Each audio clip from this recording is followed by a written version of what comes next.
way live from Black Pearl Studios, where we talk about Indiana politics from the left side of things. Y'all, I've been chuckling and giggling all day long because the Orange Menace has struck again.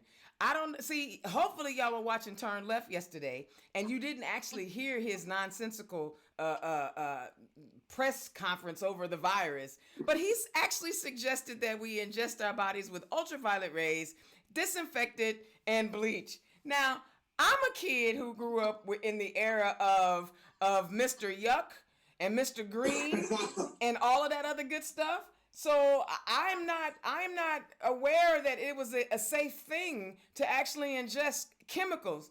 But if you're a Trump supporter, who knows? You might believe him. Now listen, I jest.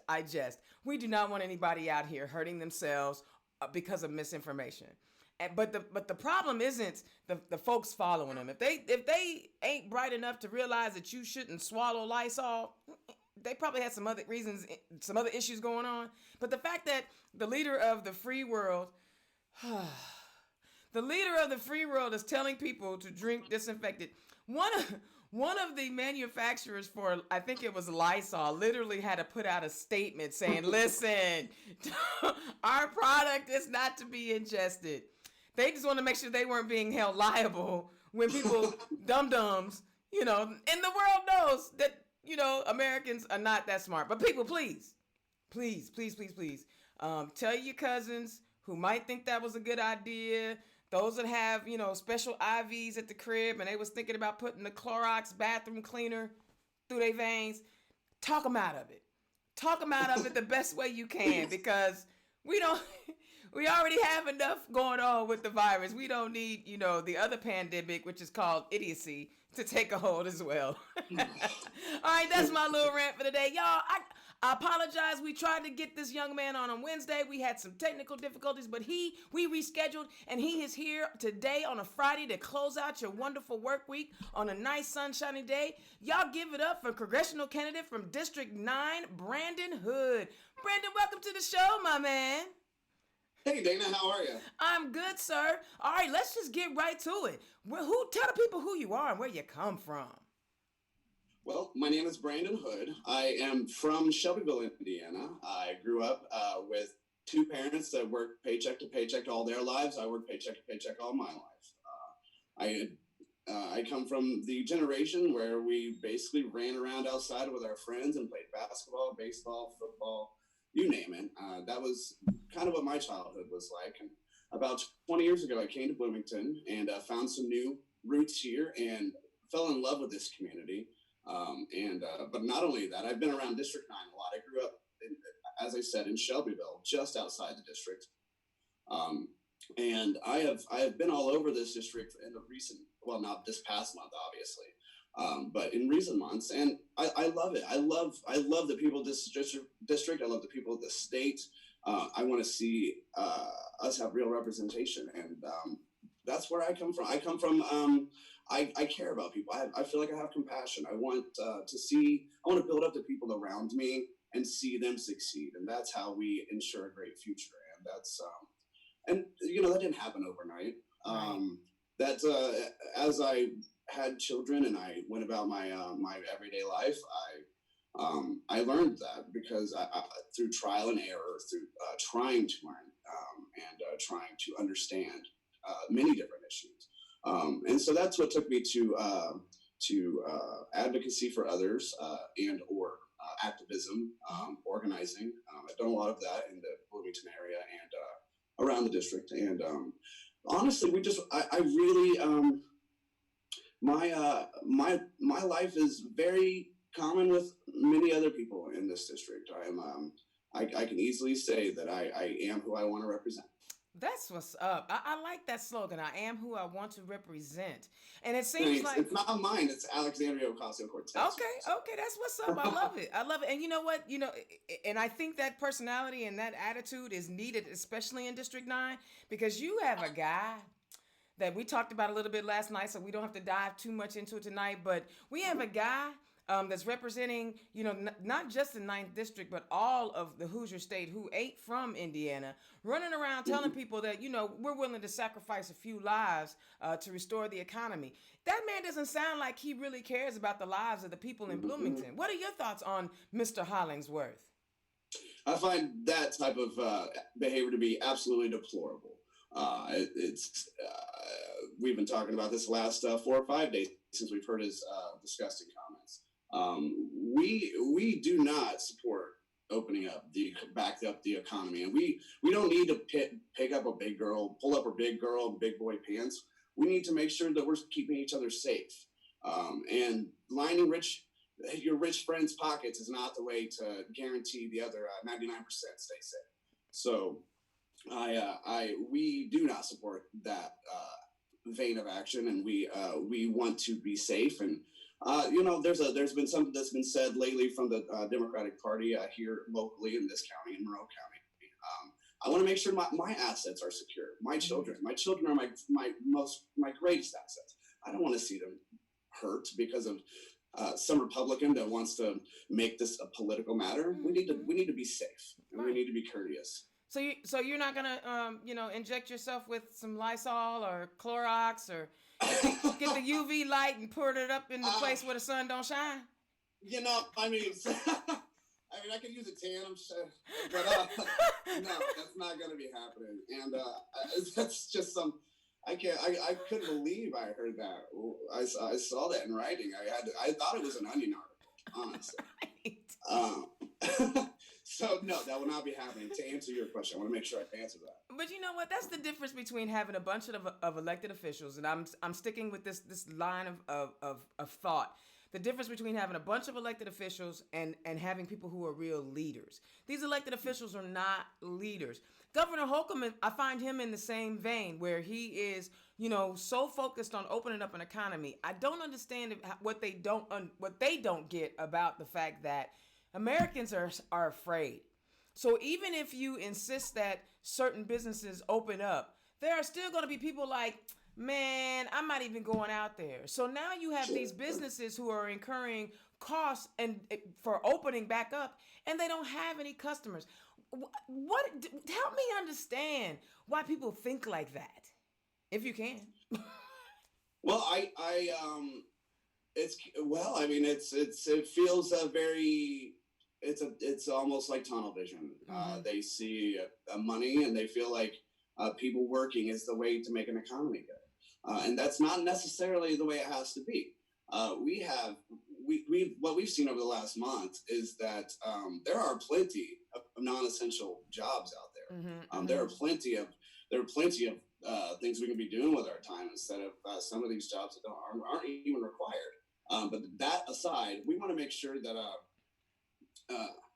oh man, I lost the vein of the question. What was the question? I was just talking about the idiocy of our leadership, right, or of our elected officials, and why they are so ready to open it up and not realizing the ripple effect of all that. Yeah, it's not a natural thought for people. Most people don't go to figuring out how to make the most money. Usually, people want to care for one another. Absolutely. And there is a certain level of idiocy, and I would say it even goes beyond that. Because I don't find it acceptable to sacrifice people's lives for dollars. I don't find it. I will never find that to be an acceptable course of action. Absolutely. And that's why we need decisive leadership in Washington. Absolutely. So, when we think about this virus and how it's highlighted so many different things that are the cracks in the foundation, right? We already had these cracks in the foundation, and now people are really falling through those cracks. Healthcare, I think, is the most glaring of the biggest issues, because people aren't able, they're not even going to the doctor because they may or may not have insurance. And then when they get there, there's not enough testing equipment. And we're overworking our staff. We've defunded hospitals. We know about hospitals that are closing in Michigan and some other places. Talk about what healthcare means for you. When you get to Washington, you'll have an opportunity to talk about healthcare for Americans. What does it mean for you? What does it look like for you? Well, the first thing I draw off of is personal experience with stories that people have told me. I've witnessed more than one person tell me that a family member of theirs died just waiting for a specialist. And this was way before coronavirus was even a thing. This person had to wait 2 weeks. I've heard stories of cancer patients being put out month after month after month. They're just continue, like they push them out every time the insurance tells them to wait. And this was way before coronavirus. So we know that our system it needs an overhaul, more than an overhaul. It needs a fundamental shift. We need to take money off of take the onus off of profit and put it on people, put it on towards people. People need to be taken care of. We need a social safety net. And so when we hear about coronavirus and all of the shortages and face masks not being there, having to bring in refrigerator trucks because there's too many people dying and they have to make decisions, that's terrifying. And it's already terrifying right now. If you were to ask me 20 years from now, if we make it, climate change and all, 20 years from now, if I have a health issue, right now as it stands, I wouldn't be able to afford a serious health issue, and I could get it turned down. And that's with what we have currently. Right. So I think what we have to do is make sure that everyone has their healthcare debt forgiven. We need to make it available, free the point of sale, and we need to make sure we don't turn anyone away and abolish the idea of an insurance middle person. That all of just those three are enough to get us going in a perfectly fine direction. So is that kind of universal health care? Is that kind of? That's absolutely universal health care. Okay. I'm a big fan of the universal basic standard of living. Absolutely. And I just kind of wanted to wrap it around and to see where we were going because honestly, I mean, we've seen the difference between nations that have, universal health care, what that looks like, and us. And again, aside from this virus, right? Aside from this virus, people going bankrupt, But the other reason why people are going bankrupt from healthcare is because they're not making a living wage, and we've done everything we can to bust up unions. Talk about what it means to work for, and if you work 40 hours a week, you should have everything you need to live and sustain your family. Absolutely. Well, first off, a living wage is. I'm more than willing to advocate for $15 an hour, and I'm absolutely willing to push for $20 an hour if we stay with the current economic system that we have. And that's another thing that's happening right now is Republicans are willing to push us back out there into the same old rickety economy. We need to transform our economy. We need to find a way, look at each aspect of our economy and try to find a better way to utilize the resources that we have at our disposal. We're ready to enter into a state-of-the-art technological phase of America, and we need to be ready for that. And instead, we have people in Washington willing to let the same old thing happen just to make a little extra money. Absolutely. So I'm fully in favor of a living wage, and I think that some ways that we can make that happen is pushing infrastructure change, like the Green New Deal. The vast amount of we need to. Since we need to overhaul the entire system, that's going to create millions of jobs across America. So that's just one thing. I mean, we could definitely go down the line with other ideas, but we have the working people of this district and this state and this country deserve way more than we've been given. And it's and union busing, we need to have more participation in unions, but not only that, we need to be pushing for, like I said, a universal basic standard of living. That way every person has the best chance, not just a few, not just enough to get by with this $1,200 stipend they're giving us. We want to be able to invest in our future, and we want to have the time to be able to participate in the community. Absolutely. So once we can help people achieve that sort of freedom, that financial freedom, there's so many things that'll fall into place, and that'll be a good step forward. Absolutely. And so you mentioned a couple of things in your statement right there: innovation, the future, and giving everybody a chance. And all of that starts with public education. And we have seen, at I like what you're doing. You're smooth. Hey, they don't call it black magic for nothing, baby. That's right. Indiana's own. But you talk about the future and all that. Nothing is more important than making sure that every child has an education. Betsy DeVos is so calculated. I will be polite because my mama said, if you ain't got nothing nice to say, don't say nothing at all. But she's been so calculated as to the point where she has attempted on multiple occasions to even defund special education funding. Talk about when you get to Washington, right? You win, dethrone the Tennessee fella. You're in there. Talk about when you're in there with the people, and these things keep coming up when it comes to public education. They keep wanting to slice it and slice it and slice it. What is your plan? What is your ideas on how we protect public education? Well, I think we need to hold them accountable. When you look at an elected official, and that's one thing that I want to bring. That's what I bring to the table.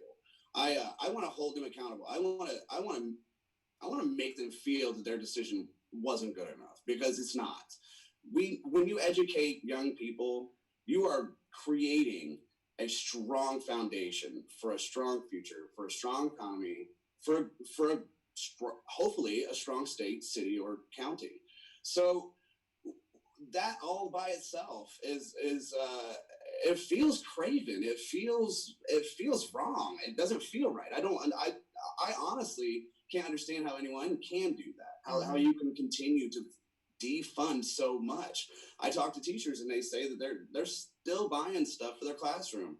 I mean, teachers shouldn't have to buy items for their classroom. Should be provided, but in the end, our approach to education has been dismal, Mm-hmm. and they're taking money away from public schools and going into charter schools, but Parochial not only schools that discriminate. yeah, not only that, and listen, and we need to start actually funding each school based on population size instead of from property taxes, because that is Mm-hmm. the Okay. most classist way we can handle education in a society. It just needs to be available the best we can provide, and also people shouldn't have to incur debt for the rest of their lives just because of it. I have a friend that just turned 50. Sometime last year.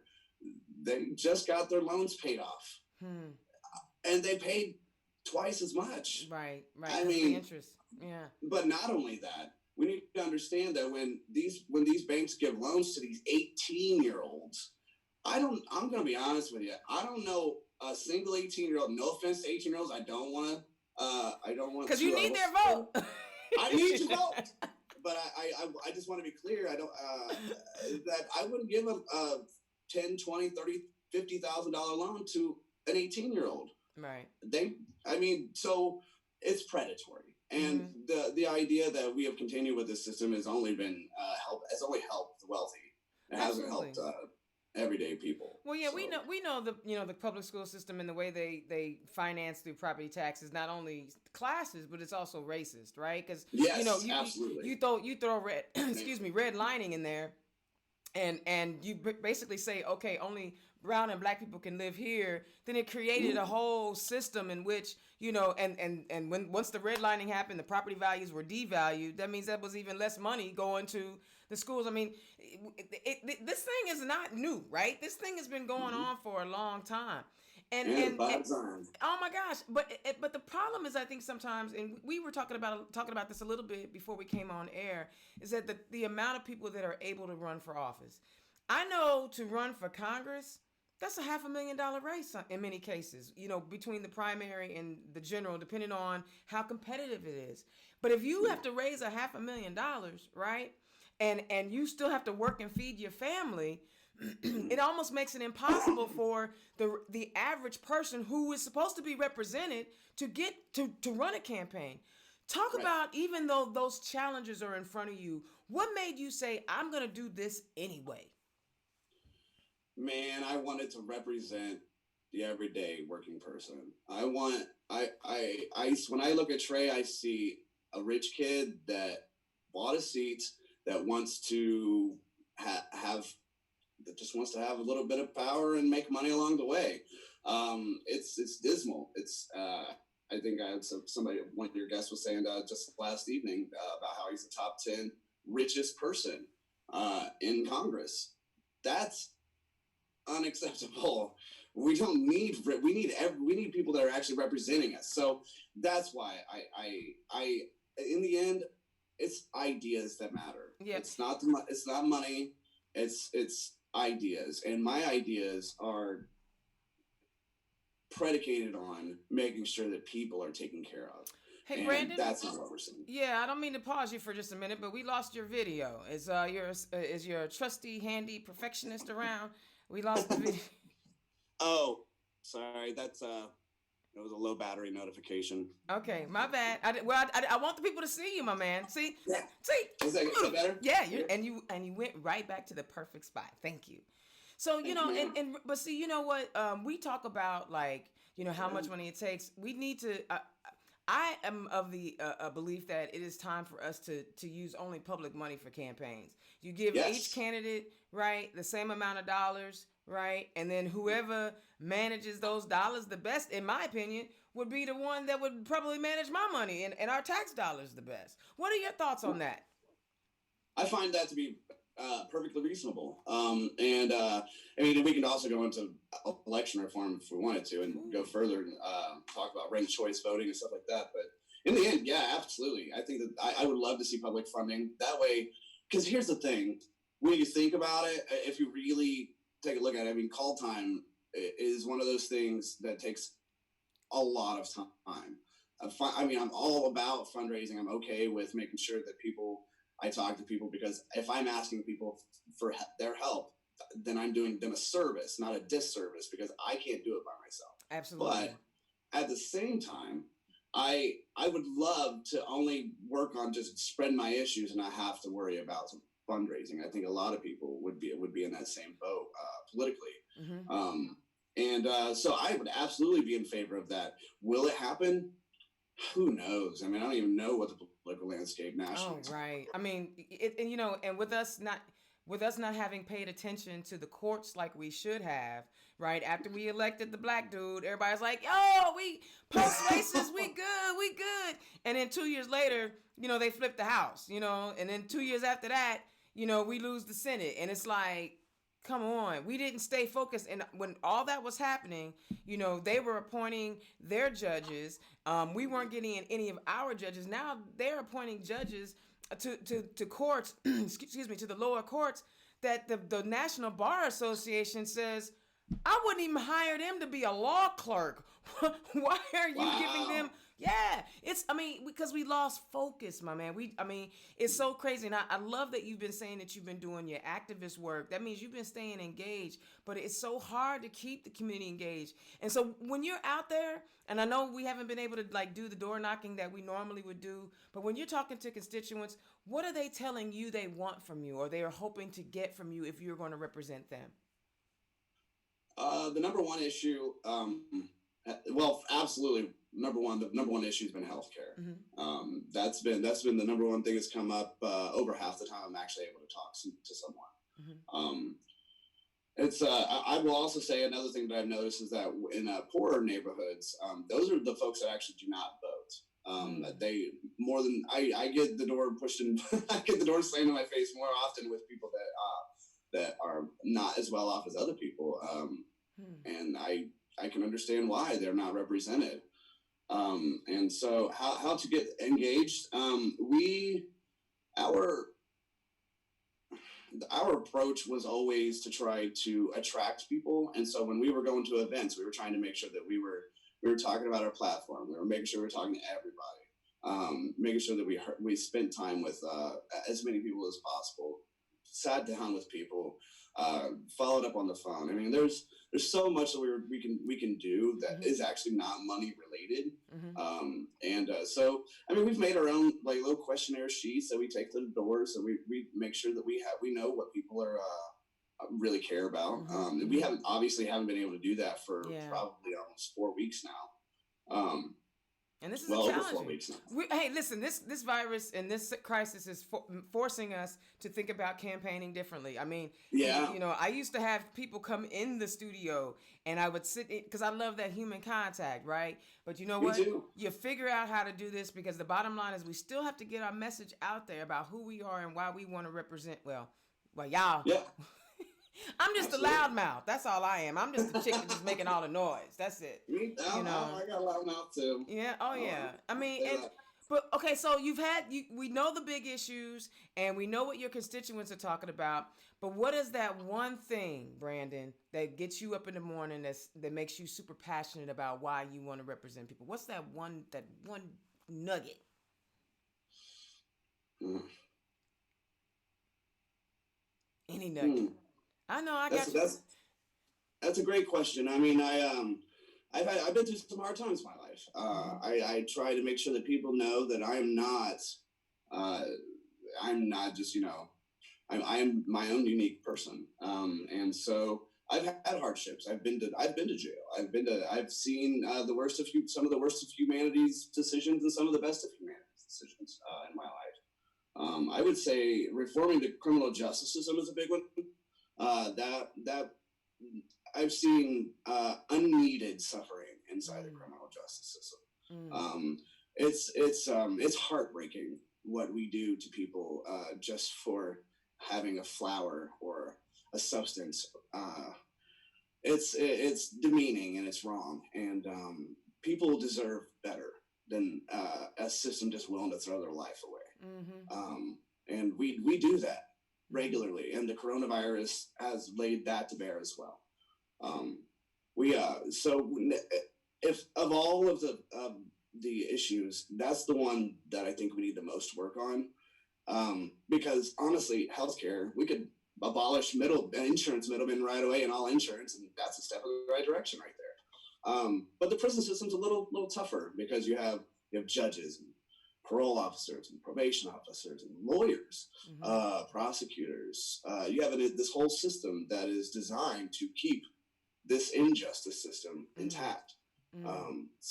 If I could boil it down, I mean, of course, climate change is huge. We can't do anything without climate change, without doing something real about it and Mm-hmm. taking action. But I would say that criminal justice reform is the one that gets And I can tell that one is the one that hits you right in your heart because I don't know if anybody of my other guests caught it, but your whole energy shifted.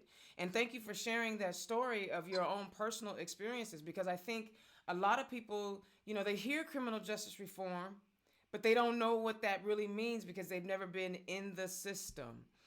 We hear the stories of people being arrested at for no reason. I remember a quick story. I remember when I was running for office, and when you consider whether or not you're a good enough candidate, you look at your history and you say to yourself, okay, what's in my closet that I really wouldn't want anybody to know about. Well, me being gay just wasn't it because I didn't give a damn about that one. Let's just paint everything rainbow. Let's just be done with it, right? But right. but there was an issue that some people were concerned about, but I wasn't. I had been um, I had been arrested as well at 18 years Mhm. old for disorderly conduct. And the whole situation was really just bogus. It was just, at the time, IPD rolling up on, four teenage kids on the east side of Indianapolis. And I'm a talker. And so I was running around asking questions about Michael Taylor. And those of us, in Indianapolis know about that. And my Right. friends kept telling me to be quiet, be quiet, be quiet. But I'm like, I was raised with officer friendly. I didn't understand that you had to, you couldn't ask questions of officer friendly. And sure enough, Right. I was taken to jail. And I was hoping, I garnered enough attention that somebody would ask me about that situation, but nobody ever did. And of course, I was OR'd out. They just wanted to, on my own recognizance, for those that don't know, there were no charges. All the charges were dropped and all of that. But if unless you've actually experienced what it is to have your civil rights taken away from you, or unless you've had a situation where you've been incarcerated, you really don't understand how, like you said, the injustice system is injustice. And I thank you for sharing your story because maybe we need a few more people that you make poor judgments at one point in your life and then you change your life, right? That's right. I wouldn't do the same stuff at 18, at 50, almost 50 that I would do at 18. And Oh, but those experiences shaped who I am. And I think in order for us to really, we have scholars and we have people that have written about it. But sometimes you need somebody that's actually experienced it to really be the voice for change. And I thank you for sharing that story. thank you. That's powerful. So okay, so the primary is tough, And even if you come out of the primary, District 9 is tough, but we want to make sure that you get all the support that you can get. So tell the people how they can find you. Well, I'm on Facebook, Brandon Hood. Feel free to go to the political page. You can see the whole People's Platform is on there, pinned at the top. We are going through a heavy editing process for the website currently. It's within 24 hours. It will be up and running, brand new. Okay. That's hood2020.com. And basically, you can find us on Twitter too at Hood for Congress, and on Instagram at Brandon Hood for Indiana. At Brandon Hood, Indiana. Sorry, I don't have all of them. That's all right. That's why you have Mr. Perfection. And by the way, excuse me, I had an idea of what your leadership style was because of who you hired to be your campaign manager. You know, I always say that the candidate, right, is the front singer. You know, they're the ones that are out there singing the song, you know, and getting the attention. But it's the band behind you, right, that makes the music for you to sing to. And I was incredibly impressed with your campaign manager when I had a chance to talk to him. And that also speaks. So before we go, I meant to ask this question. Talk about your leadership style. I assume this is your first campaign, or is this? This is the first real serious campaign. Okay. Yes. So talk about your leadership style and how you're going to be able to work across the aisle.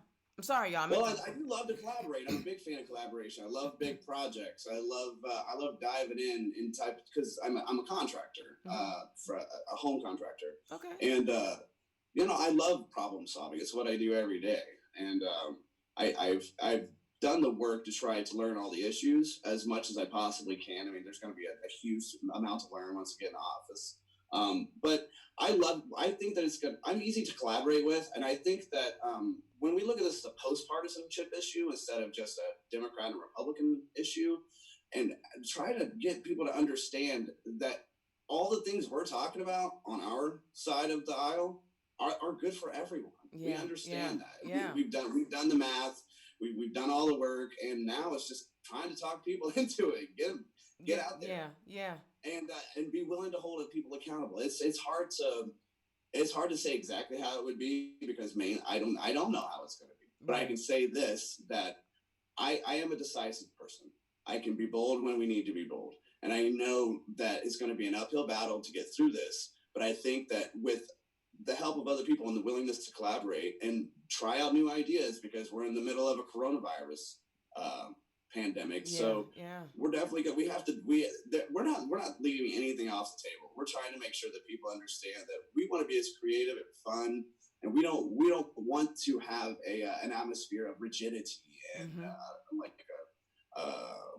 I don't want to say like a bro culture, but we want to try to maintain a positive atmosphere. We're not divisive, and we understand that there are all kinds of people, and we just got to try. We just got to try and reach out, make sure, and also we got to do that work at the local level and make sure we're electing people, because this is a huge election cycle. Well, you guys down in Monroe County, I mean, my goodness, I mean, with your chair, Jen Crossley, and everything, and the Democrat Women's Club down there. I'm sorry, I've been all over this state, right? And I got to give it up to the women's group down there. They are probably one of the most powerful groups. They are one of the most powerful groups, and they're one of the most generous groups. I mean, I remember when I ran for office the first time, literally, they were getting money out of their pockets because they want to see more women run for office. So Monroe County is our blue bubble, and we love our blue bubble, you know, with Trent Deckard and all the wonderful folks down there.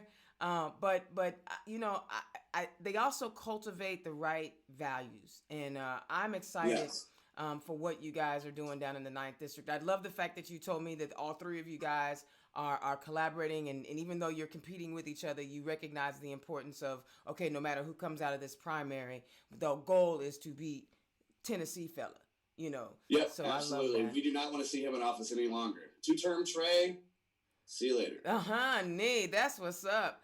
All right, thank you so much for coming on the show. Indiana's own Dana Black, having a good time and discussing some real issues with my man, Brandon Hood, who's running for Congress out of the 9th District, Southern Indiana, y'all. If you like what he's talking about, find his page. I've tagged him on this live feed so you can go follow him.